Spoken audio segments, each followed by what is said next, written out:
Independent Revenue Mobilization Africa (RMA) have renewed calls for accountability and transparency in Ghana's financial sector cleanup, demanding an independent public inquiry into the collapse of the Unibank and the entire banking sector reform. Here's more.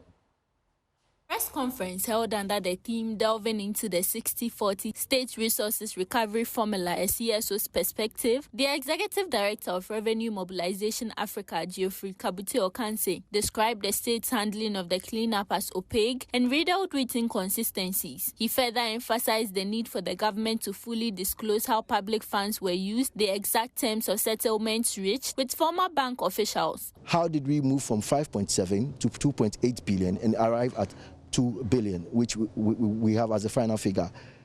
Our further question is that an amount of 2.9 billion is owed to Unibank.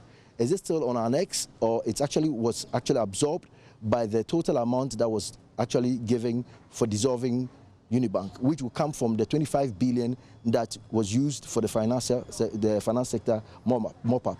So if that was the case, then how much of it from the 25 billion was utilized in the case of Unibank? So these are the things that led to our calls that government should set up a committee, an independent committee, to probe the whole business deal around the Unibank, the dissolving, and then also to answer questions about how much is still owed and actually the assets that Unibank actually lost when the receiver was taking stock of both assets and liabilities. Value it and then let us know all these issues. I'm sure when these are known, it will help the business community. Government itself will know where it stands in how much the state has been using in chasing this money, and citizens will be okay. Clarity will be sought. Also speaking at the event, Director at the Center for Environmental Management and Sustainable Energy, Benjamin Nsia, warned that inefficient recovery of funds could impact other sectors of the economy, including energy.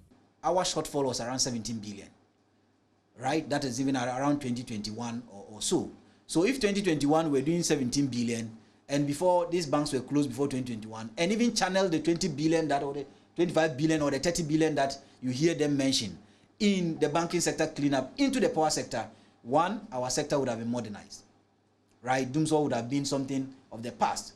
Two, our sector would have been devoid of debt, huge debt, either to IPPs or even local power sector service providers. Three, our sector would have had future capacities. As we speak, our sector is likely going to be in serious jeopardy in 2027. Imagine we had used it prudently, efficiently, we made economic sense out of it. At least some of these monies or revenues could have been diversified into the power sector to stop us from paying the 1 Ghana cedis levy. The civil society organization urged the government to strengthen institutional oversight, hold public officials accountable, and safeguard the interest of taxpayers, businesses, and affected workers.